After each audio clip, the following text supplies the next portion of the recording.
Hello and welcome. That's a really, really bad Connor Orr impression. I am Albert Breer. Connor Orr's house, I believe, is under renovation, which means we're going to spare you guys having to listen to a bunch of hammering and drilling and all of that different stuff going on somewhere in New Jersey. And we're going to welcome in our friend Matt Verderame to wrap up week 6. And, Matt, this was maybe not the best week of football I can remember.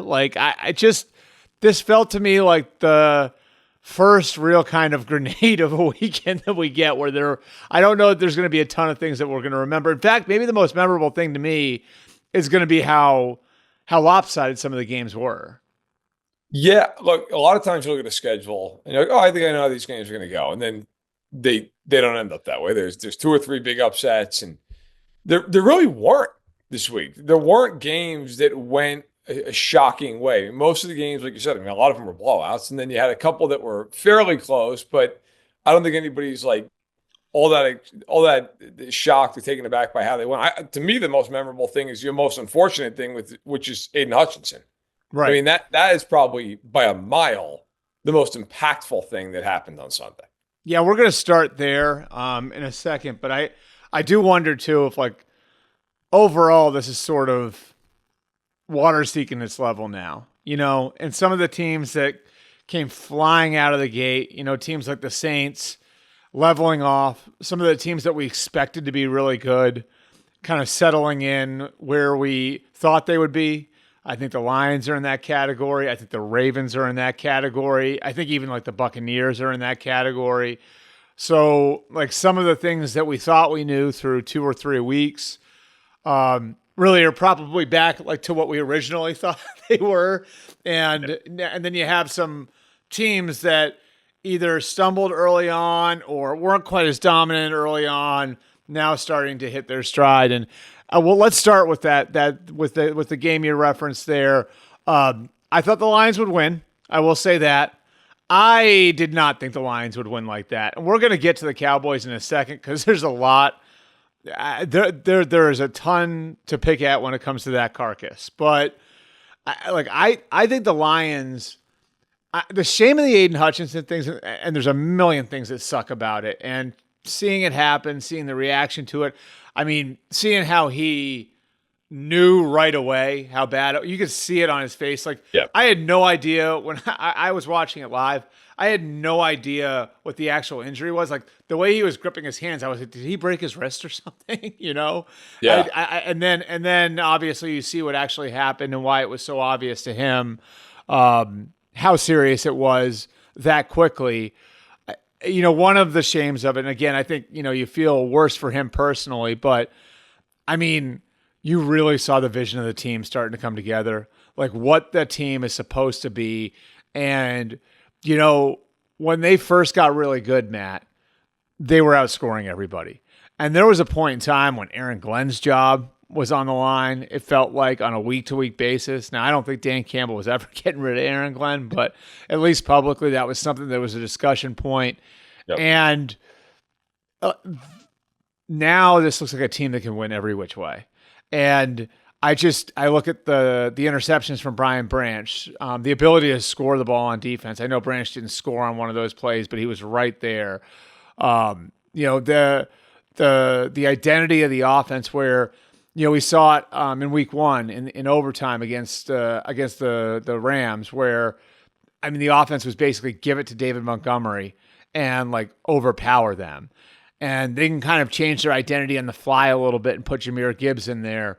And Jamison Williams looks like he's starting to come of age. It just looks like a super complete football team. And that, again, that's sort of the shame of the Aidan Hutchinson thing, is he was so central to that. He was so central to their defense coming of age, the way the offense did, about a year ago, where it looked like the defense was turning into a truly dominant unit. And now that defense is going to lose its best player. Well, as a team right now, Albert, they have 15 sacks. He has 7.5 of them. He's leading the league. Yeah. And now he's gone for the year. And I think if you're Brad Holmes, if you're sitting there looking at this, this is an all-in year for you. This is a team that clearly is a top 3 team in the NFL, right there with Kansas City, San Francisco, whoever you want, Baltimore, wherever you want to throw in there. And so if I am Brad Holmes, now this becomes my objective until November 5th, which is a trade deadline. I have to go out and get a pass rusher because they do Yeah. not have enough of a pass rush right now without him. I don't think there's any arguing that. And with the way Glenn plays, they play so much man coverage, you've got to be able to get home and help some of these younger corners like a Terrion Arnold and an Enos Rakestraw and all these guys. Mm-hmm. You've got to be able to help those guys and not just put them on islands for 3 seconds, 3.5 seconds. But it's a kind of a loss that is a shape-shifting moment for your roster. You're not going to replace him, and you're not going to replace him with anybody a trade for either. But if I'm that man, I'm at least making a call about Hassan Reddick. Like, what is there a world here where the Jets finally just say, "Hey, look, it's not going to work, and we got to cut our losses"? I'm calling every team that has a guy on a contract that I feel somewhat palatable that might be willing to part ways because the season's going nowhere. But I think if you're Brad Holmes, that's got to be the next 3 weeks is trying to find that guy because they need to add someone in that room. And obviously Hutchinson is the biggest piece, but they also lost Marcus Davenport, who they had high hopes for a few weeks ago. So they're really, really thin at that spot. And I think you have to turn over every rock. I'd call the Raiders about Max Crosby. To be honest with you, like I don't know if they'll listen. My initial thought is that Antonio Pierce is really against stripping his team down for parts. Didn't initially want to do it with Devontae Adams. Now, I think that one winds up happening. But I think they're sensitive to the idea that they're in this massive rebuild and they can't compete right now and all the rest of it. And, Sunday notwithstanding, they have been relatively competitive through the first month of the season. But, I make that call on Max Crosby and see if they'll listen. Hassan Reddick is another name that I think does make some sense. Now, you have to consider do you want to give him the contract that it's going to take to get him in? Right. Like that to me is an open question. Do you call the Saints about Chase Young, who's on a 1-year contract down there, and they're 2-4 right now? Khalil Mack. I don't know if the Chargers would do it because they're 3-2 and maybe right. But I think that's what we're getting at though, is that you have make that call. You have to pull every lever here, yep. And you have to look at the teams. You have to go down the line and look at teams that might be willing to trade you someone. It's unfortunately for the Lions, it's one of those positions where if you've got a good one, you generally don't let them go. Yeah. That's even it with Crosby. Like, it's not like Crosby's 33 years old. Like, there is a world where, if you're Tom Telesco and Antonio Pierce in Vegas, you look at it and you say, by the time we have this thing rebuilt and we're good, like, Max could still have a couple of years of his prime left. He's young enough for that, So it sucks because I think what we saw was a team last night that was so balanced and just has players everywhere. And yep. I think you can kind of see Terrion Arnold coming alive before our eyes. And again, like, it looks like Brian Branch is turning another corner as one of the best safeties in the league. Their interior defensive line is going to be pretty good. Once they really get, Levi and DJ Reader and Elaine McNeil, like they've got those guys rolling now, you're going to have to be creative about creating pass rush to begin with. I think, I'm with you on that. You got to add a body. Yep. But they don't have the same problems that the team they beat. They don't have to add 25 bodies, which might be the case with the other team. This is, by the way, what all in looks like apparently with Jerry, which is a team that got beat by roughly 85 points by Detroit at home. Look, I think it's fair to say at this point, like, the Cowboys have this thing about, well, hey, look, it's not the end of the world. It's 3-3, and I get it. Like, they played really shorthanded. They're missing Parsons. They're missing Marcus Lawrence. You can't lose in that fashion. I don't care who you're playing. You're at home. You can't. 47-9. I mean, and the Lions, it could have been worse. I was about to say, the Lions could have tacked another touchdown on them. The Lions were basically laughing at them.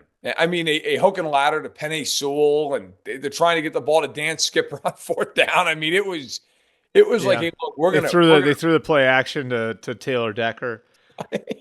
I mean, they had three. They bodies. had three tackles. They threw the ball. They had three. Well, they didn't throw it to Dan Skipper, but they They had three won. different. They had three different tackles and pass routes. Like it's I don't know. I like I. It's it looks so systemic right now. Yeah. And I mean, I think to me, it's just the way that they're the way that they're starting. Now they were down 27-6 at the half. The Lions come out and immediately go 70 yards in 5 plays to make it 34-6. And then, I mean, you want to look at like their last three home games before this one. Yeah. They fell behind 28-6 against the Ravens. Now they came back in that one. They fell behind 35-13 to the Saints. They did not come back in that one. They fell behind in the wild card game, which is where I think this sort of started, 34-10. That's their last three home games, Matt. Like, Brutal. it's to fall behind by those margins in that setting 4 consecutive times when you're a team that's won 12 games 3 years in a row. Like, I can't think of a circumstance like this, and I don't know what you do to fix it. Now you can blame Mike Zimmer if you want. I think the problem, like I said, kind of goes back to the end of last year with the defense. Obviously, losing Lawrence and Parsons doesn't help, and you hope now you're going to have Parsons back. Like Lawrence, I think is a little murkier, but you hope that you have those guys back at full strength before you get to the point where it doesn't matter anymore. So, let's just dive into this because this is what everybody's going to be talking about this week. I think there's going to be a lot of calls for Mike McCarthy's job. Yeah, no question. I don't know what that would do right now. I don't know if that would really accomplish anything. I mean, this is my feeling on it, Matt. I always think you should be trying, if you're going to do that, like, this is why the Jets thing doesn't make sense to me, right? I always think you should be, if you're going to do that, there needs to be like logic behind it, and it needs to be to accomplish something. Either your team has stopped responding to the coach, which you could argue that's the case here. There's someone else on your staff you want to give a shot to do. There's something that you think can be done to inject energy into the team. Like, my problem is, who do you give the head coaching? Who do you give the trigger to then? People have compared it to Jerry firing Wade Phillips in 2010. I mean, at that point, we knew for 3 years that Jason Garrett was the next coach, And so at the very least, it was like, okay, the Wade Phillips era is over, and we want to get like some runway so we can evaluate Jason Garrett as our next head coach. That makes sense, right? Like, because they had envisioned him being their head coach for that long. I don't know. I don't know what firing McCarthy accomplishes right now other than giving the public their pound of flesh. Yeah, look, and here's the other part of this. So I think the general argument will be from a lot of corners, well, they have Mike Zimmer. Mike Zimmer was a head coach in Minnesota forever. Okay, well, Mike Zimmer's defense just gave up 47 points. Right. And couldn't stop a team that was basically just going tackle eligible for fun for 4 quarters. So I get it, but the defense has been a tire fire. Like, you're not going to go to a guy who his unit is a train wreck. And the other side of this is too, and Albert, you know this better than anybody. Like, let's be real. What is the track record of teams that go to an interim coach? How many times does that team then go to the playoffs? You get like the dead cat bounce the next week. You for like a week, right? Like, that's what makes this Jets-Bills game so fascinating, because like we're going to see what Ulbrich does with this team and what the Jets do. But like, if you're the Cowboys, okay, so maybe it bumps you for a week, maybe two, but like realistically, I think to your point about kind of systemic, this starts with Jerry. I mean, let's be honest. This should have, in my opinion, and I felt this way before the year, I feel this way now. McCarthy should have been gone after that wildcard game. That game was a disaster. They should have gotten rid of him then, and I would have gone after either, if you want to go the veteran route, go get like a Mike Vrabel if you want to go there. Now, maybe Vrabel wouldn't have dealt with the circus in Dallas. I don't know. But maybe you go there. Maybe you go to a young coach. Maybe that's where you call up Detroit and try to pay Ben Johnson any amount of money. Hey, man, it's a blank check. Will you take the money? Because this whole offseason, look, Lamb sat out the whole time, and he wanted more money, and they finally give it to him. And Prescott basically got his money during the anthem in Cleveland because it took them all offseason to do it. And Prescott has not played well to this point. Mm-hmm. I mean, he has thrown a million interceptions in the red zone, including one early against Detroit. I just look at the Cowboys and I'm with you. Like, you can fire McCarthy all you want, but that's not going to fix all the problems with the roster, all the problems with ownership. Yeah, sure, you could do it. I don't think it makes any big difference, though. I mean, the name that's going to come up is Belichick. Of course. And like Bill does have a relationship with the Joneses, a strong relationship with the Joneses. Um, the Joneses have worked with really strong now, it hasn't ended well, but I don't think you'll be worried about how something is going to end right now. With Jimmy Johnson at the very beginning and then Bill Parcells. So they've been down that road before. I don't think the roster is the problem. I mean, I don't think it's a perfect roster by any means. And certainly, like, they are going to need development in their offensive line with guys like Tyler Guyton and Cooper Beebe. And, like, I think they've gotten some defensive guys that have shown some promise. Overshawn, I think, is going to be a really good linebacker. They'll get Bland back. Like, there's pieces to build with there.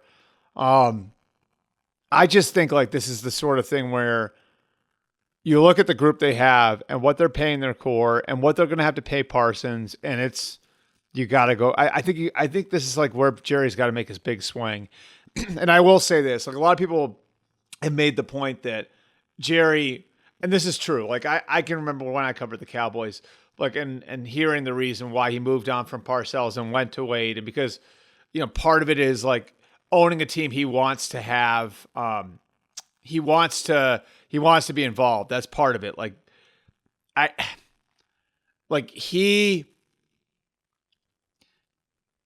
The reason he hired Parcells in the first place was two things. There were two reasons for hiring Parcells. Number one, he was trying to build a stadium. He needed credibility. Number two, he got to the point where he was embarrassed by his team. He got to the point where under Dave Campo, it was like he was humiliated by the way his team was perceived and viewed and everything else. And so they went and hired Parcells to come and clean it up. And I would say the impact Parcells made on that franchise is still lasting today. Like, a lot of the principles that Parcells rebuilt with there are still in place. I mean, since Parcells was there, they've been one of the most talented teams in the league consistently. So I don't know. This might be the one for Belichick. This might be the one for Belichick. All right, let's go to our second game of the week. And I don't have it up right in front of me right now because I'm an idiot. All right. It's the old Battle of the Beltway there. Yeah, so we got the Ravens and Commanders, and this one for me is like, I walked away from this game really not changing my mind on anything. Yeah. I mean, I think the Ravens are one of the best teams in the league. Lamar is playing at a really high level again. They've got a couple of young guys on offense, and Zay Flowers and Isaiah Likely, that look like real building blocks and real difference makers for them. And you can see the chemistry that Lamar's got with those guys. Derrick Henry looks reborn. They're settling in defensively with their new coordinator, Zach Orr, the same way they did 2 years ago with Mike McDonald. That team looks like it's coming together. I don't think any less of the Commanders this morning. Do you? No, I don't. And I watched that whole game wire to wire. The Commanders, to me, are the best team in the NFC East. Then defensively, they've got their issues. And Jonathan Allen, which is wild, right? It's very, yeah. Look, it's never normal when you're sitting there going, who's a bastion of stability? Washington. Yeah. But I think that's actually where we are. But, people, I think in a lot of cases don't realize, like, so Josh Harrison, he bought that team. This is a guy who owns other big professional sports franchises. Mm-hmm. He owns the 76ers. He owns the Devils. Those teams have had success under Harris. So I think Harris is not your typical new owner, right? Like, he came in and right away was like, I know how to do this. I have an infrastructure. I know how to get this job done. And then they bring in Dan Quinn, who's an adult in the room. And look, defensively, they're not where they want to be. They're not even close to where they want to be. But Dan Quinn, you would imagine, would get them there. But when you have a kid like Jaden Daniels, like, if I'm Washington, we talked about Detroit making a trade. If I'm Washington, I'm as aggressive as anybody on a receiver. Like, I've got Terry McLaurin. I'm going to go get another guy for this kid and see what happens. Because Jaden Daniels, I thought, played really well in the game. He threw for a couple of touchdowns. He's always a threat with his legs. And look, Washington is not a super talented roster at this point. They brought in a ton of veterans this offseason. Peters are smart enough to go out and get the Frankie Lou's of the world, even the Bobby Wagners.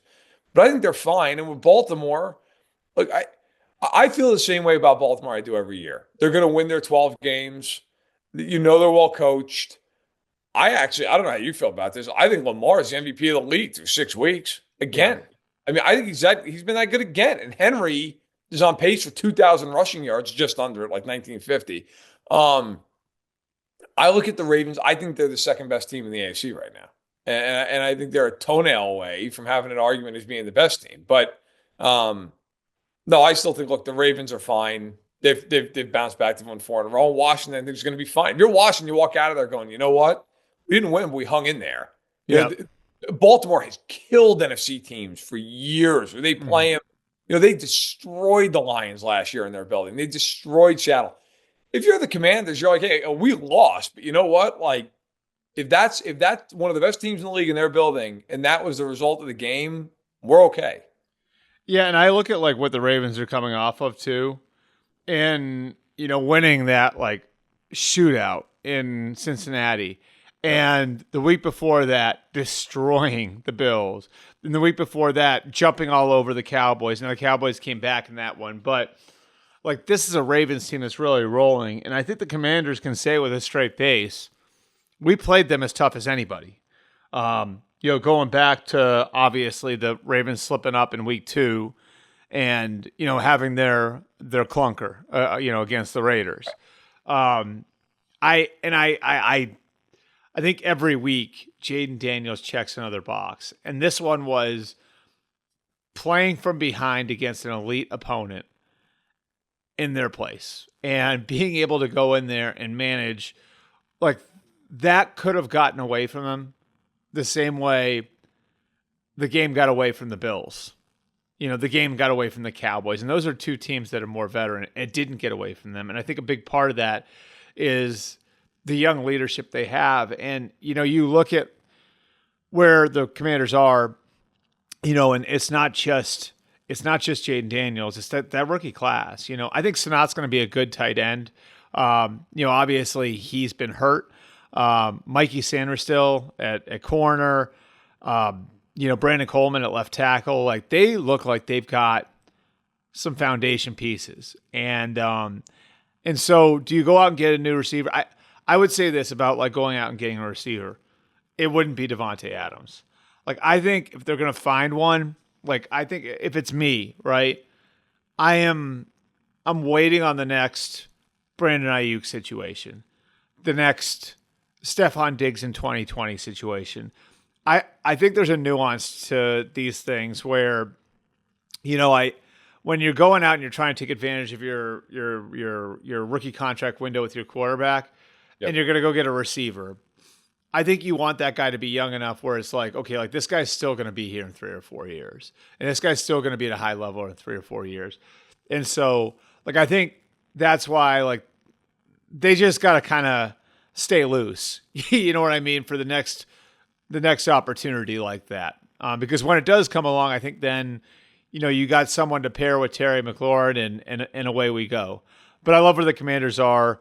And I think we're in agreement. The Ravens are, again, a very real threat to get back to the AFC title game, to get to a Super Bowl, and Lamar should be in the MVP running with a really good offensive team around him. And I'll just say this on the Ravens too. I said this last week, but just the way they develop people, players, coaches, like, they're replacing 60% of their offensive line this year. They're replacing Patrick Queen. They're replacing Mike McDonald.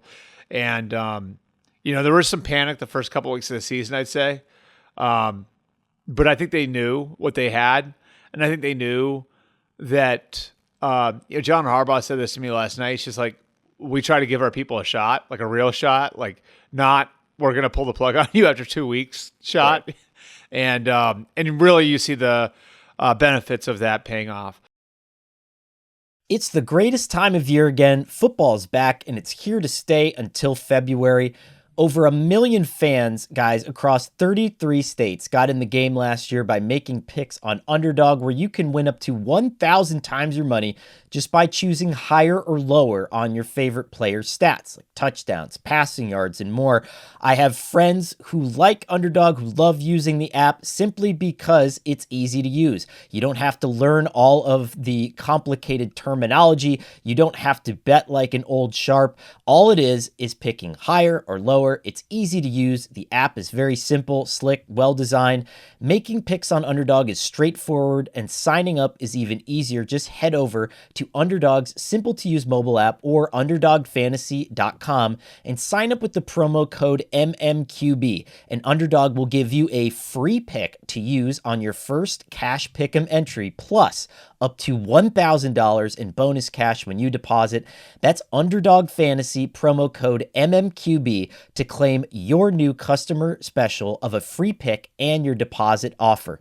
You must be 18 years or older, 19 in Alabama and Nebraska, 19 in Colorado for some games, 21 in Massachusetts and Arizona, and present in the state where Underdog Fantasy operates. Terms apply. Void in Colorado. Concerned with your play? Call 1-800-GAMBLER or visit ncpgambling.org. In Arizona, that's call 1-800-NEXT-STEP, 1-800-639-8783, or Next Step. Text to 53342. And in New York, call the 24/7 Hope line at 1-877-HOPE-NY or text HOPE-NY. That's 467-369. Our third game for this week, which this is a really interesting one because I don't know that we would be talking about these teams this way at certain points earlier in the season. But here we are, the Saints, after their just absolute offensive renaissance over the first 2 weeks of the season, have lost 4 in a row. And here come the Buccaneers. And the Buccaneers, we're facing some very real world stuff this week with being displaced by the hurricane, with having to go to New Orleans. I think they went on Tuesday. Being in a hotel all week. A lot of the guys separated from their families, coaches, players. And then they go up 17-0 in the Superdome, and the Saints battle back, and they blow that lead. They're down 20-17, and then to just absolutely blow New Orleans out of the building, like to find that second gear. It was interesting. Last night I was on the phone with Jason Light, their general manager, and I asked him, did you think there after your team blew that lead that, oh crap, we're out of gas after the week we had? You know what I mean? Like, and he said, yeah, I kind of did, So I just think I think this is like the perpetually undersold Buccaneers, right? Like that they've won their division 3 years in a row. The year before that, they won the Super Bowl. You still have a lot of guys that are proud veteran players that have rings, your Vita Veas, your Levante Davids, your Antoine Winfields, your Tristan Wirfs, Mike Evans, Chris Godwin. And they've got a really good crew of young players around them that's like started to come of age. Sean Tucker was the big star with almost 200 all-purpose yards yesterday. Credit all the way around to the Buccaneers for how they played. And the Saints are in a funny spot now. The Saints are in a real funny spot. I don't know. Like this, could this be like jobs on the line territory? How do they look at some of their their aging veteran players? If again, like if Detroit comes and asks about Cam Jordan or Chase Young, do you listen? I think that I don't think the Saints are there yet as far as being in any sort of fire sale mode, but. I think they are facing a couple of critical weeks in that regard, and how they come out of the next few weeks could determine which way they go. Yeah, I bet they get in fire sale mode real quick if Bo Nix beats them on Thursday Night Football. I bet they get there in a hurry. By the way, on the Washington we talked about real quick, Christian Kirk would be interesting to me because he played under Kingsbury, who's the OC there. There you go. There. Yeah. So anyway, just want to toss it out there. Tampa hung 51 on the Saints. And the Saints, by the way, this is the third time in 4 weeks they've given up at least 460 yards of offense. It's not great. The Saints have a bunch of guys missing on the offensive line. And you can understand, they obviously are down to Spencer Rattler. Quarterback is Derek Carr's got the oblique. And Yep. I can understand the Saints not doing a whole hell of a lot offensively, but the Saints actually in this game, even they moved the ball reasonably Yep. well and scored their points. Their problem has been defensive. They can't stop anybody. I mean, Yeah. Philadelphia went up and down the field all game, and because of a bunch of fourth down issues, didn't score a ton of points. The Chiefs went 2 of 7 in the red zone, but moved the ball all game long, scored 26 points. And then the Buccaneers hang 51 on you and go well over 500 yards. And if you're Dennis Allen, your calling card is your defense. That's why you're there. You were the DC before you took over the job. So, like, if you're not fielding a competent defense, why are you there? Like, what is the argument for you to be on board? As a head coach, I believe his record's 26-50 between the Raiders and the Saints. That's not great. It's not a resume that I'm sitting there like, yeah, I can't wait. Now, here's the flip side of that, at least in my opinion. I don't know if you agree or disagree. The Saints cap situation is such a disaster that, like, Mickey Loomis, I feel like Mickey Loomis is like that 85-year-old who's got a credit card, who just keeps putting things on the credit card. And it's like, it's not going to be my problem. Bill's not coming due for me. Like, I'm just going to keep putting it on there. Car, sure, what the hell? I can fit it under the limit. Like, anybody who comes in there long term, you're going to have to accept the fact that eventually you're going to have a rebuild and a half, because you're going to have to let all these contracts run. And so if you're the Saints, like I used them earlier as an example, I'll do it again, like a Ben Johnson. Why would you go there? You know that at some point here, there's massive bills. Yeah, I mean, it's probably going to be like a couple of years of hard reset and taking on dead cap. And yeah, I mean, like, somebody's going to have to do it eventually. It's a question of when and how you do it. And I mean, you're right. Like, they did survive the offensive injuries. No Cesar Ruiz, no Eric McCoy, Derek Carr's down. And they played relatively well offensively. This is the crazy number to me, is the Buccaneers had 277 yards rushing, 7.9 yards per carry.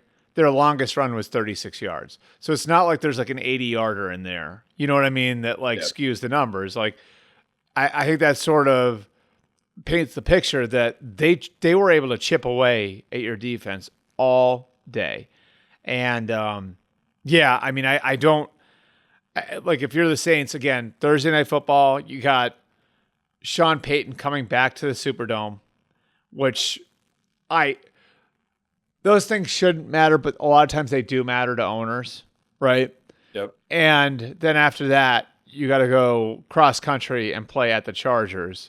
Again, like a critical couple of weeks, and they do have valuable pieces that other teams will come asking for. You know what I mean? Like again, like, Cam Jordan's obviously, I think he's in his 14th year, but still, like, can still play, like, so if you're Cam Jordan, do you look at it and say, yeah, like, I want you to listen, I want you to look, I want an opportunity to go and compete for a championship.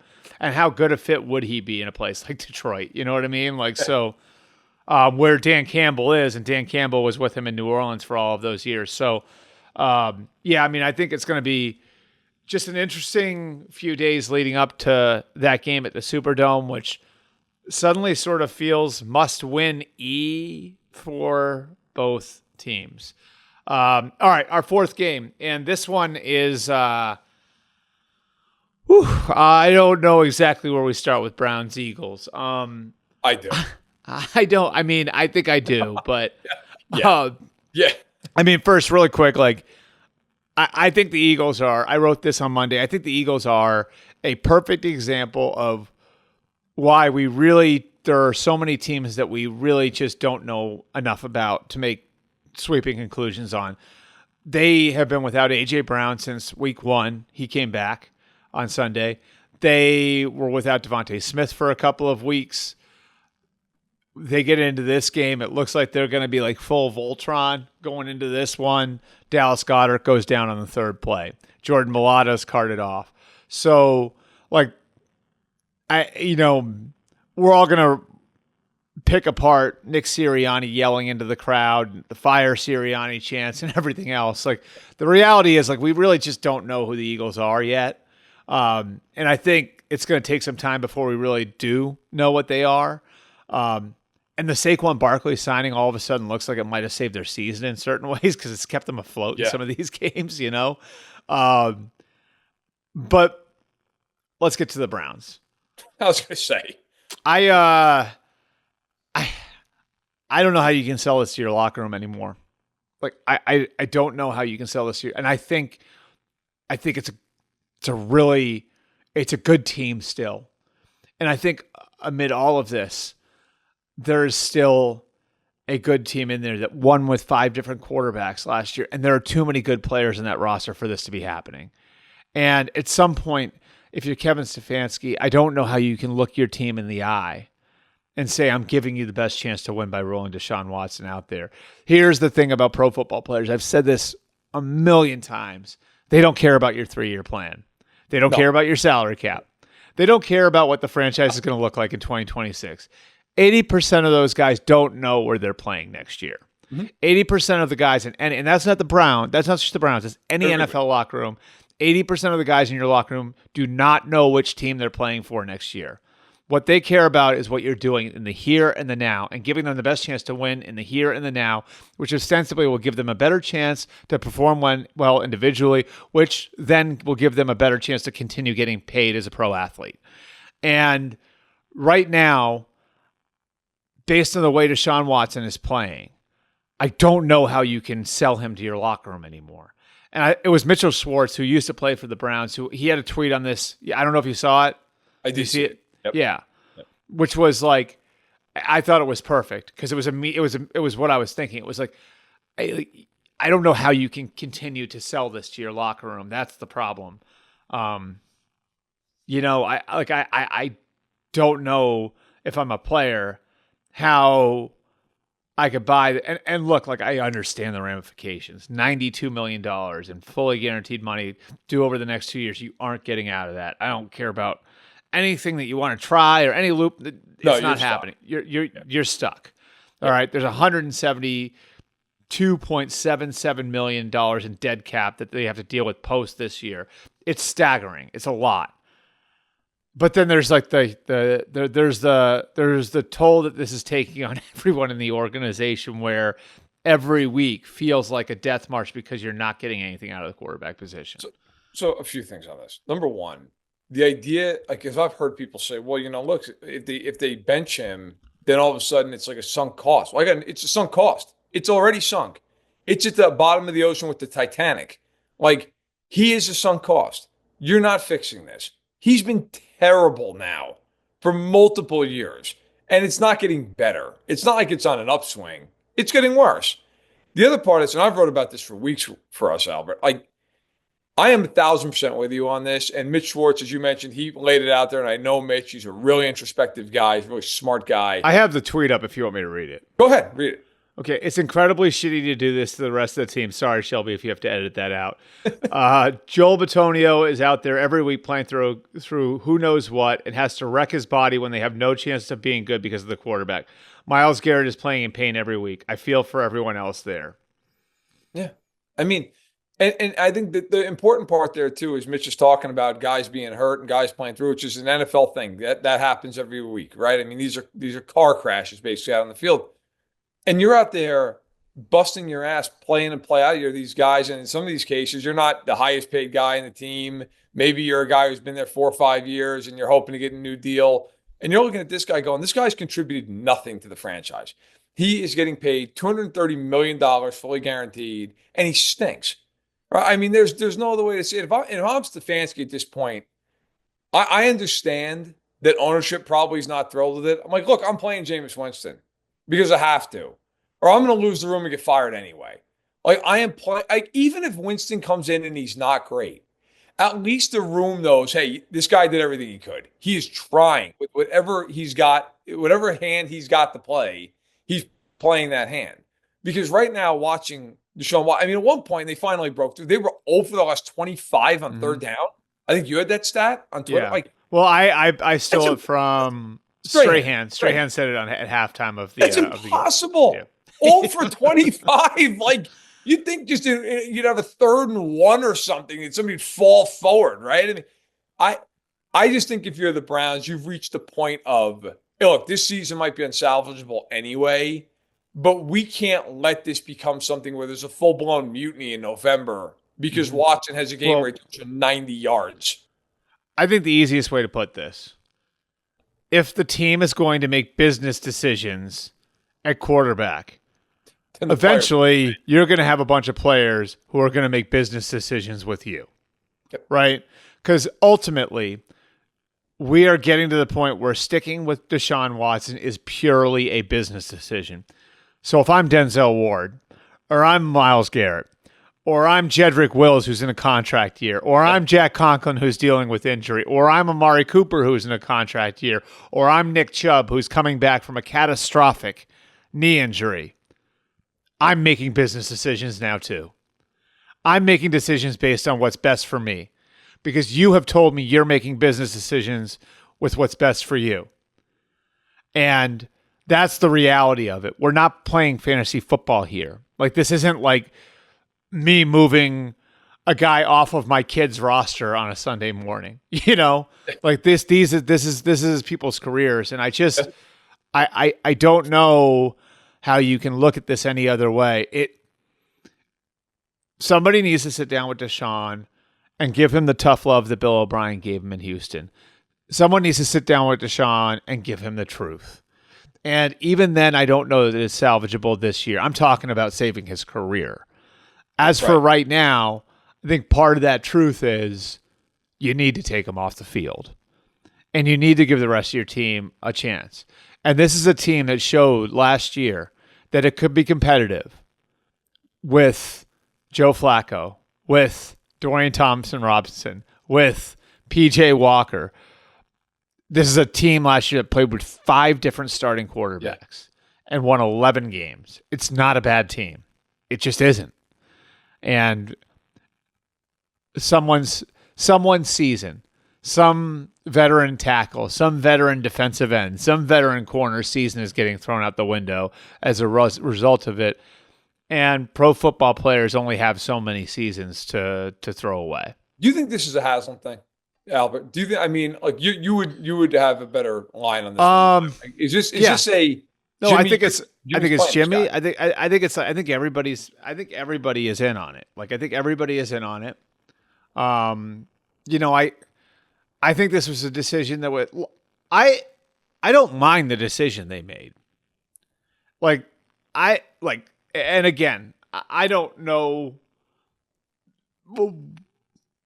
It's hard to be judge, jury, and executioner of the off-field stuff. Like, the accusations are awful. How much of it he's guilty of, I don't know.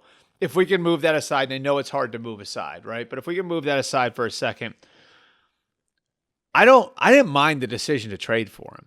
Because I think the way the Browns looked at it, now the contract's a little bit different, but I think the decision to trade for him, I don't mind the decision, because the way I look at it, in the AFC over the next 10 years, you're either in the club or you're not, right? You either have one or you don't. And so how do you get in that club? How do you get behind the velvet rope where Cincinnati is, where Kansas City is, where the Chargers are, where Buffalo is, where Baltimore is, where now Houston is, where Jacksonville thought they were, maybe they can be again if they can get more out of Trevor Lawrence. We'll get to that in a bit. But that's the thing is, like, the environment in the AFC right now isn't that you have to beat one of those guys or 2 of those guys. It was when you had Brady and Manning. It's that you might have to beat 3 of those guys consecutively to get to a Super Bowl. And so how do you get in that club? Well, the Browns made the decision that they couldn't get there with Baker Mayfield. And they were at the point where they had to pay Baker Mayfield. And so it was either we pay Baker, which would cost a lot more than it cost the Bucs to have him, or we go and try to find some sort of end around into the club. And this was their end around into the club. I actually appreciate taking, it's a huge swing for the fences. I appreciate taking a swing for the fences, you know? Like, I don't mind taking this, because that's what Deshaun was in 2019 at Arrowhead, right? Like that, like when they were up 24-0 on the Chiefs before Mahomes had a ring, right? Like, it's easy to forget, like, that's less than 5 years ago that we were looking at those 2 guys on the same plane. So I understand why you do it, right? Like, I understand why you take that shot. But I also think it kind of gets to the point where, all right, like this is the third year now, and you should be getting a return on your investment. Yep. And you can't just keep going back to the well expecting a different result when you've got so much evidence that this is what it is now. Yeah, no, I agree. I mean, I don't have much doubt on that other than the fact that at this point, we're in lockstep on this one. Like, you're going to lose the room. And I've written that now for at least 2 weeks. If you don't change something, you're right. I mean, you put it perfectly. You're going to get guys out there who, you know what? I'm good, man. My hamstring hurts a little bit. I'm not playing this week. Or you know what? I'm not going to make that diving attempt at a tackle on third down because my arm hurts, because my shoulder's been screwed up for 3 weeks. And then there's the other side of this game with the Eagles, who won, also got some injuries, as you mentioned. Sirianni's walking off after the game. And look, it's impossible to know exactly what he was saying and doing, but like it was pretty obvious. I mean, you're an East Coast guy. I'm an East Coast guy. Like, Philly's not exactly the easiest city in the world to coach in, to play in, and not long on patience. I mean, you know, the NFC East is like the SEC, right? I mean, it's a bloodbath every year. Like, so, and you look at Sirianni's tenure, and it's really, when you think about it, it's crazy. So in 2021, he takes over. They go to the playoffs. They beat a bunch of crap teams to get there, and the Bucs killed them. But they got there, and nobody thought they were going to get there that year. And then they're juggernaut in 22. They lose in the Super Bowl, and then last year they started 10-1. Mm-hmm. I mean, you know, this is the angst in Philly has built since week like 12 or game 12 of last year. Now, there were warning signs early on. Defensively, they were not very good, and Hurts was playing hurt and all stuff. This is in less than a season's time. We've gone from the Eagles might go to back-to-back Super Bowls to fire him now, right? I mean, welcome to Philly. Yeah. And Sirianni, though, does himself no favors with this stuff. He plays into it, and it's like, look, man, you won by 4 points over Cleveland at home. Like, maybe don't rile the fans up. It's not great. Yeah, so, like, I know, like, I talked to Devontae Smith after the game last night, and, you know, he said to me that part of the whole thing was Sirianni said he was going to be himself. He wanted the players to be themselves. He wanted them to be a little looser, so maybe it's part of that. But you are sort of setting yourself up for something there if things go the other way in a week, you know? And it's an interesting, like, when I say that the SEC, that it's the NFC East is like the SEC, what I mean is, like, as far as like the pressure coaches are under, and like I think where the bar is for those teams, right? Like, Mike McCarthy's won 12 games in a row, 12 games 3 years in a row. Yeah. He's in the hot seat. Nick Sirianni was in the Super Bowl 2 years ago. He's in the hot seat. Brian Daboll, like, picked the Giants up out of like just like an abyss and got them to the playoffs in his first year. Then they rebuild. They go through a rebuilding year last year. He's in the hot seat. I mean, we know what Washington's been up until now. And Dan Quinn's got a little bit of a grace period here, but that probably won't last too long either. No, it's a wild. You're right. Like, it's a wild division. It's a different environment, but I do think, you know, where the Eagles are coming out of this. And I'm just trying to pull up who they're playing next week because I don't know. Oh, it's the Giants on the road. Okay, yeah. So they have the Giants next week. So they have the Giants next week. Then they go to Cincinnati. Then they have the Jaguars. So they've got a manageable few weeks ahead. All right. So our next game. And I'm going to say this one more time because I really believe it. I don't think Russell Wilson's getting his job back. The Steelers have not gotten high-level play from Justin Fields. Like, this is not top 10 quarterback play, but no, it is not.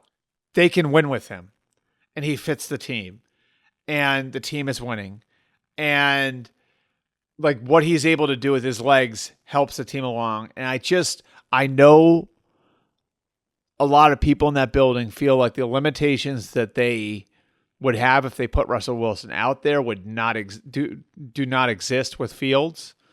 And do they have to accept some things with Fields in there? Yes. But They have an offensive coordinator who was able to revive Ryan Tannehill's career. And that staff believes they can do more with Fields than the Titans did with Ryan Tannehill. So, look, man, like Najee Harris ran great yesterday. I think it was a very Steeler win where they were able to kind of wear the Raiders down and then knock them out at the end. This is a good, not great Steeler team, I think, with a really, really good defense. If I'm them, they like, other than the Jets, they're the Devontae Adams team. They're the team I think that like should really consider. Now, I don't know if I'd move a 2 for him, especially with the Steelers having some of the holes they have. But if some of their young linemen come along, because they've got like 3 linemen that are pretty vital that are either in year 1 or year 2. If some of their young linemen come along, if Fields continues to progress, and then they add, a Devontae Adams to that room, which maybe helps them get more out of George Pickens too, who obviously has had the attitude issues. Yeah. I think I think that can be a team that can go around in the playoffs. And I think that's more than you can say for what they would be able to do with Russell Wilson in there. Yeah, I'm really conflicted on this because I wrote in my Sunday column, I'm like, look, if you're the Steelers, do you ever consider going to Russ? Just based on the fact that Fields has played in 6 games and 4 games have been under 200 yards passing. Yeah. But maybe if you're the Steelers, you're looking at it and you're going, you know what? Fine. As long as it doesn't turn the ball over, we can win by playing defense and running the ball, and Fields can make some plays with his legs, and every once in a while make a play with his arm. The hard thing is, well, so here, Matt, here's my question then. What does Russ add? Right.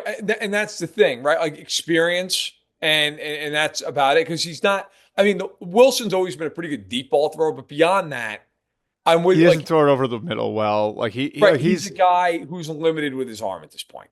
Yeah. And so you're adding experience, but I don't, and that was kind of my point. I was like, well, maybe for the Steelers that's worth doing something with. But I think I look at the Steelers a little differently. Like I look at the Steelers as they're the same team they've been the last handful of years. They're great defensively. They've got to win running the ball. Tomlin's an excellent coach.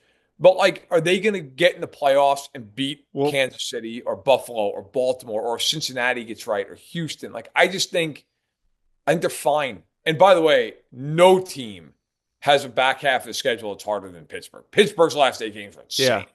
Well, let me give you the logic. I think the logic for going to Russ here is that it gives you 2 cracks at it. Because I think if you make the decision that we're keeping Russell on the bench, I don't know if you keep him on the roster. Yeah. I think it's I just think if you decide you're going with Fields, you're going with Fields.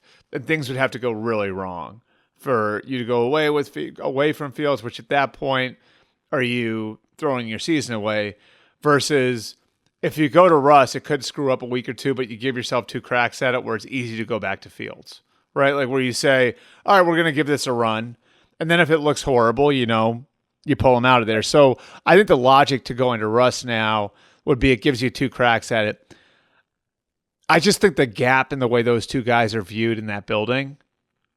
And I think you saw a little bit of it. You saw like there were some, let's just call them verbal breadcrumbs left last week. Just leave it at that. There were some verbal breadcrumbs.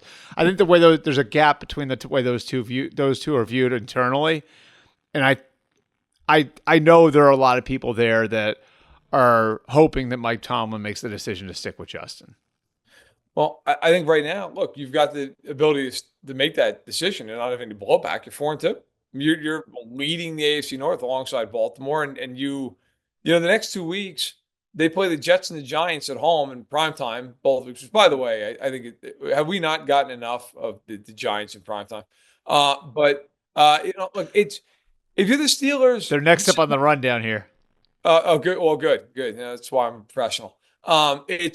Listen, the Steelers to me are a 10-win team, and if they're that, like I will say, even though I raise the issue of Wilson, like are you going to be better with him? I don't know. I just think offensively, like to your point, then go get a receiver. Because right now you have Pickens who, against Dallas, I think he had the 3rd most snaps of any receiver for the Steelers. Like they weren't even playing him because of all these issues. So like they got to go do something. And the good news is there's a million receivers out there. that can be had. That is probably the deepest position at the trade deadline. I wrote a piece on that. There's probably 15 guys who matter, who are out there, who are available. So Pittsburgh may make a move. Yeah. As for the Raiders, I'll just say one thing. Don't trust that they have some grand plan to hold on to Devontae Adams. Just whenever the report comes out from any insider who's like, listen, the Raiders are now thinking about not trading him. That's a very translatable thing. It means they desperately want to trade him. We would like you to offer more, please. But would anyone like to take on the salary? Now, by the way, one thing I think we can really quickly say here, if I'm the Raiders, and this of course is on Mark Davis, like he's got to be willing to do this, I would eat as much salary as I can to get a better pick. I mean, if I'm the Raiders, look, I wanted to. Now I don't know if they're going to get it to, but I wanted to. I would do the same. Yeah, we'll eat more salary. Like you're paying them anyway. Now maybe Mark Davis sits there and goes, well, I don't want to eat the salary, and there's nothing Telesco can do about that. But if I'm Telesco, I'm going to Davis being like, how much will you eat? Because the more you eat, the better the pick. And if I'm the Raiders, all I care about is that pick. Okay. We'll do one last game before we go to the lightning round. We'll bump two of these games down into the lightning round. I think the Bengals are going to be 5-4 going into Baltimore in November. Last night was like sort of the last piece for me, which is like I know Joe Burrow is going to be fine based on what we saw, based on the way he played against Baltimore. Jamar Chase is still one of the best receivers in football. I think T. Higgins is going to be good, and I think he's going to turn it on. He's playing for a contract. I think Chase Brown has a chance to be a really good running back. And a lot of people don't pay attention to him. Marius Mims is going to get his footing at right tackle. So I trust the Bengals offense is going to be there. Their issue has been the defense. And I think, look, the Giants aren't a great offense, but I think we started to see some of the things that we haven't seen thus far. The pass rush came alive. The pass rush has been a problem. Trey Hendrickson looked like one of the best rushers in football last night. And they need their young corners to start to take big steps. And look, again, the Giants don't have great receivers, but to see the young corners start to play better, I think is a big piece of this. DJ Turner, Taylor Britt, they've taken their lumps. I think if this can still be a Super Bowl team, if the pass rush improves, if the young corners improve, and I think we saw signs of that happening last night. Yeah, I have been one of the voices saying, look, I would not sell on this team yet. They're too talented. Burrow is an elite top 3 type quarterback. You've got 2 great receivers. And the other part of this is too, they're well coached. And defensively, Lou Anarumo is going to figure out some stuff, this defense. Now some of it might just be, look, personnel-wise, you're somewhat limited in what you can do. But they're going to get better defensively. And offensively, how differently are we viewing them if they win that game against Baltimore? Right? You're looking at them a totally different way. You're sitting there going, all right, they're 3-3, and then Baltimore in that case is 3-3. You're like, fine. Now, look, shoulda, coulda, woulda. They didn't win.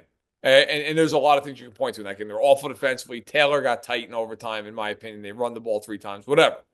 But I'm with you. The Bengals strike me as that team this year, and there's one of them every year, where they're like a 5 seed and nobody wants to play them in the playoffs. Everybody and their mother's trying to get to the 3 seed so they can draw the Jets, right? Now, please let us get the Jets or the Chargers and not have to see Cincinnati. And then that's the lot in life I feel like the Bills will draw. Well, they'll somehow end up with Cincinnati in the first round of the playoffs. The offense is still great. And defensively, I do think, look, they're not going to be great this year. I think they can get to a point where they're reasonably passable. Right. And with that offense, that's a team that can go 10-7, get in the playoffs, and they're a team no contender wants to see because they're a contender themselves. I would tell you this too. I think they're probably the team the Chiefs want to see at least in the playoffs. Oh God, there's no question. Yeah. There's no it's weird. Styles make fights, right? Yeah. I think Baltimore is probably better. The Chiefs would play them 10 times out of 10. Because Spagnuolo's just going to single up those receivers and they're going to put 8 in the box and they're not scared of it.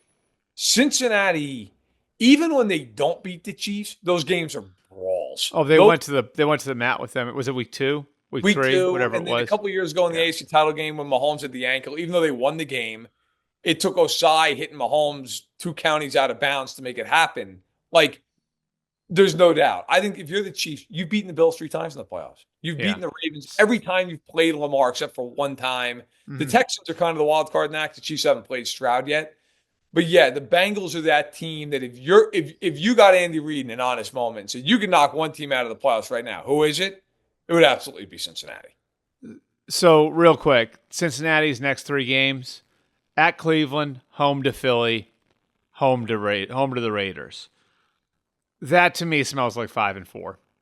And they get to 5-4. Now they're going into Baltimore on a Thursday night. Now I think you have, that's where, all right, like they go in on that Thursday night. Then they have the mini bye and go to and then they're at the Chargers. Then they have their actual bye week and they play the Steelers. So this actually sets up nicely for the Bengals, where if they can go into Baltimore at 5-4, find a way to win that game, now all of a sudden they're set up to really start rolling. So I think by the way, yeah. What's crazy about that is if they are 5-4 going to that game, they were 5-4 going to Baltimore last year on a Thursday night, and that's where Burrow's season ended. Yep, and I know there's going to be the ghost of that. Moment. Yeah. That was when Burrow played great in that game. Burrow had really started to look like himself again in that game.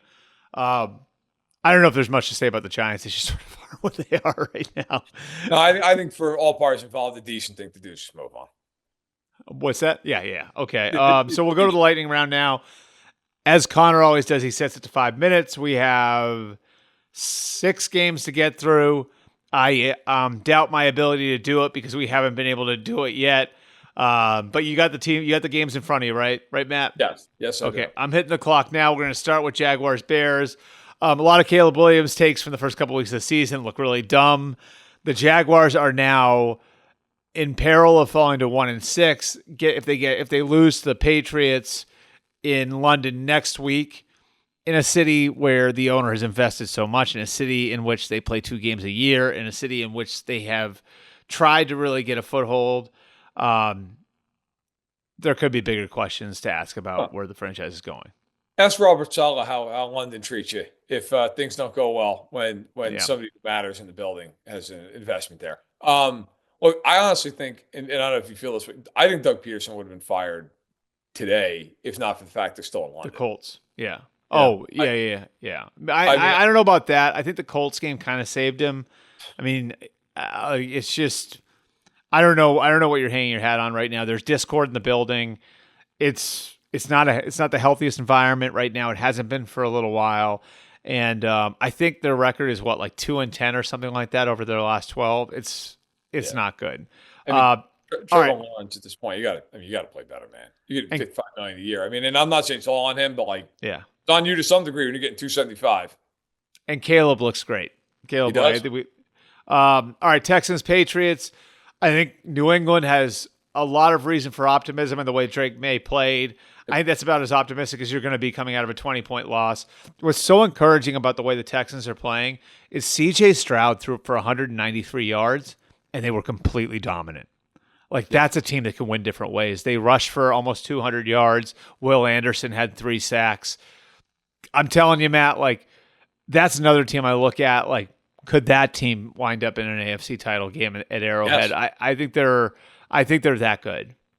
I do too. I think right now, if you look at the hierarchy in the AFC, for me, it's Kansas City, and then after that, it's is it Baltimore? Is it Houston? Those are probably the 2 teams that you're arguing about. Buffalo lost to both those teams, so I won't throw them in there right now, though they certainly could be by the end.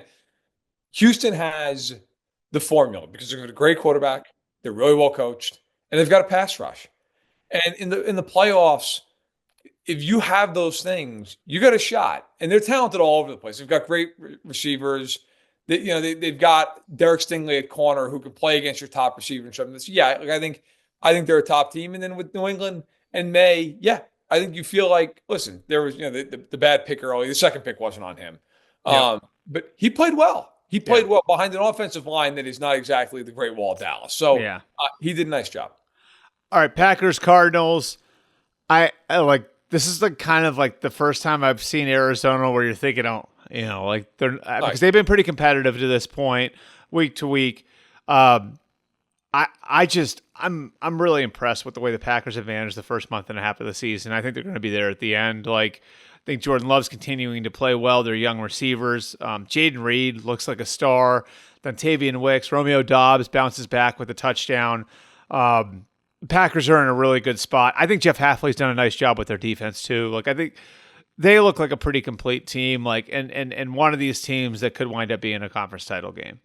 Yeah, I remember going to Green Bay for my training camp tour and talked to some people in the building. It was basically told, like, look, Hafley, the big thing that he's going to bring is a little bit more versatility to the defensive scheme. And I think we've seen that. Look, how often is it you lose your first game and then you lose your starting quarterback and then you're still sitting here 4-2 after 6 weeks, right? Like, they have bounced back. They've recovered from that. Big game this week. They host the Texans. That is going to be a fascinating game. Yeah, of course, the Texans without Nico Collins, but still plenty of firepower. How does that game go? I think the Packers are one of the 3 best teams in the NFC alongside Detroit and San Francisco. So yeah, I'm a big believer in them. Should be a good one. All right, Colts Titans. India sort of pulled themselves up off the mat here. They're at 3-3, back on level ground. I don't know if they're going to really challenge Houston in the AFC South. But Joe Flacco remains one of the best stories in football. I think Indy's a solid 500 team. The Titans got to be looking at like Shedeur Sanders and Quinn Ewers and Carson Peck right now. The Titans are, I mean, to be fair, like this sort of rebuild was necessary. This sort of reset was necessary, and the Titans are certainly going through it. I feel like Brian Callahan needs a metric ton of Pepto-Bismol. I think that's where we are with the Titans. Like, every time they show Brian Callahan after a Will Levis throw, Callahan looks like he wants to run out on the field and attack Will Levis. And I think that's pretty much where we are with this. With the Colts, what happens when Anthony Richardson comes back, right? He was close this week. I know. Yet you're compelled to play him. You can't sit behind Joe Flacco, but let's call it what it is. I mean, Richardson's not been good to this point. And if you're Steichen, you're sitting there going, hey, man, like, I can win games with Flacco. I don't know that I can win games as well with Anthony Richardson. And Steichen, I think universally, everybody I talk to in the league loves Steichen. Thinks he's a brilliant guy. I've talked to him a few times. He's one of those coaches, like, you believe in him. If you're around him, you believe in him. And I just wonder if you're sitting there 3-3 going, man, how long of a leash does Richardson have when he comes back? I think he has to have a decent one. He was a number 4 overall pick. But Flacco sitting there makes it awfully tempting to be like, hey, Joe, listen, don't get cold on me now. Like, I might need you here. Flacco's like the quarterback who comes in and makes things really awkward for your starter. Like, he kind of did it for Deshaun last year. Like, now he's gonna do it for Anthony Richardson. I love the line from him too. I think he said this like a week or two ago, where he said, "I'm going to be able to throw till I'm 50." Like, I don't know. Like, maybe this guy's got like another 5 years in him. You know, he could be like the Steve of this generation, the Steve DeBerg of this era. All right, Chargers Broncos. Obviously, people had some fun with the Jim Harbaugh thing. It was actually a really serious medical thing. Pretty scary, especially.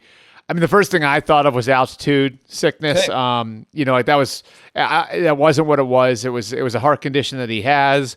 Obviously we hope he's okay. You saw his brother got pulled off the podium in Baltimore to get an update. And, I think this is a good example of like, the Chargers have a very real identity now and something they can lean back on when everything isn't quite right. And they've dealt with injuries, obviously, the last few weeks. For this one, they get Alt and Slater back. They didn't run the ball quite as effectively as they had, but they stuck to the run. And, Herbert makes the throws they need. I think this Chargers team is going to be right there to make the playoffs at the end of it. Like they look like they've got some real toughness to them and are going to be in these sorts of games week to week. Denver's defense still played really well. Denver's defense is still, I don't back down on anything I said about Vance Joseph's group over the last couple of weeks after seeing what I saw there. The offense didn't give enough early on and they fell behind as a result. the Chargers have the identity. They're going to try to ground you into a fine powder. Yeah. Like that's pretty much what the Chargers are going to do. And I'm with you. I think they're going to be a 9-win team. Maybe they get to 10. I think they got a really important game coming up on Monday night at Arizona. Like if you're going to make the playoffs, that's the kind of game you got to go win. I don't care what it looks like. You got to win that game. And that feels like a game in the past the Chargers would just absolutely go out and lose and give up like 450 yards to Kyler Murray. And on the other side of it, look, Denver has a dual identity, which is they're very good defensively. And also we're seeing a trend now where Bo Nix, it's like a challenge to get to 100 yards for the fourth quarter. Right. And at some point here, you're going to wear this defense out. Yep. You just cannot go. Every game can't be Bo Nix being 4 of 15 for 40 yards and a pick with 10 minutes to go in the game.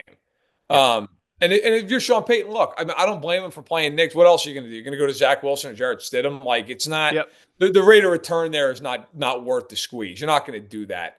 But I do think that realistically speaking, if you're Denver, look, you're 3-3, you're going to the Superdome. We talked about it. That's a winnable game. Yep. Right now, Bo Nix going to the Superdome might not be great, but that's a winnable game. Yeah. But they're just so limited offensively. Like that defense is going to have to hold teams under 17 points every week to have a shot. And finally, the Falcons and the Panthers. I want to give Atlanta credit for this. That's a game you have to win if you're Atlanta. Yep. And they went in and they won the game. And like, there's something to be said for that coming off an emotional Thursday night when you've got the mini bye. I think there was real potential there that like that to me was kind of like the first like signature win for Raheem Morris, you know, like where you go and you beat the 3-time defending division champion on a short week, and you do it in the fashion that they did it, where that was really a slugfest. And now you come back and like this 100% set up as a letdown. You're going against, you're going to like what's going to be a dead environment in Charlotte against a bad team. And this is like really kind of where you could fall asleep. So I think you give the Falcons credit for not letting that happen. And, you know, I think one thing that like really caught my eye was the way the running game came alive and what they were able to do with Algier and Bijan.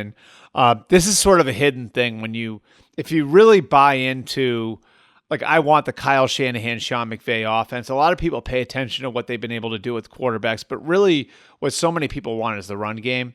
And I think you saw it with Liam Cohen in Tampa against the Saints on Sunday. And I think you saw it with Zach Robinson and the Falcons there in Charlotte. They rushed for 198 yards. If you subtract the kneel downs at the end of the game, then that is actually over 200 yards. And they got both their backs going, which I think was a question because I think Tyler Algier is the better early down runner. And I know that most people don't want to hear that because of the draft position and everything else. I think Tyler Algier is like the better, like regular personnel runner than Bijan Robinson. Doesn't mean he's a better player. But I think they're figuring out how to use both of them. That's going to make Kirk Cousins better. Kirk was very efficient on Sunday. They did what they needed to do, and I think it's going to be them in Tampa in the NFC South. Yeah, I agree. I think it is too. And look, you know, there's not a whole lot of analysis on the Carolina side of things, other than they've been a lot more competent with Andy Dalton. They're still not good, but they're not getting completely just washed out of these games. The thing now with Carolina you look at is like, okay, well, how many pieces are you going to trade? Deontay Johnson seems like the obvious move. Adam Thielen. Yeah, like, right. I mean, so they're a team to watch in terms of that stuff. And with the Falcons, I'm 1,000% with you. It's what I wrote about after the game. The Falcons ran the ball super effectively, and that's going to make Kirk Cousins' job a lot easier. The other thing I would note, too, is Kyle Pitts, the first 4 weeks of the year, did nothing. And the last 2 weeks has really gotten involved. And so if they can continue to get him involved, run that ball, stay on schedule off the first down, then, yeah, the Falcons are going to be a team that can win 10 games and potentially win the division. I got bad news. We did horrible. We're over 12 minutes, so the lightning round it's a really bad job by us. Sorry, Connor. You're going to have to come back. He's not here. He can't defend himself. You're going to have to come back. Well, I know. That's why I'm taking shots at him. Okay. He's going to have to come back and police this better than I did next week. Appreciate you coming out on short notice, Matt. Matt, you want to promote your podcast a little here? Sure. Why not? Yeah, you've got the Patreon. You've got the Matt Verderame Show, which is really, I'm sure it's an original name. It mostly just covers the Chiefs because when I first broke into the business, that's kind of how I came up. So If you want to hear about them or you just want to hate on them, that's fine too. You can listen there. Beyond that, yeah, it's all at si.com. You can read all of our work, and please do. We want all the support possible. All right, and thanks to Connor for fighting through his home renovation. I'm assuming he's going to be back next week. I appreciate you again, Matt, for coming out. And yeah, we'll be right back here next Monday morning.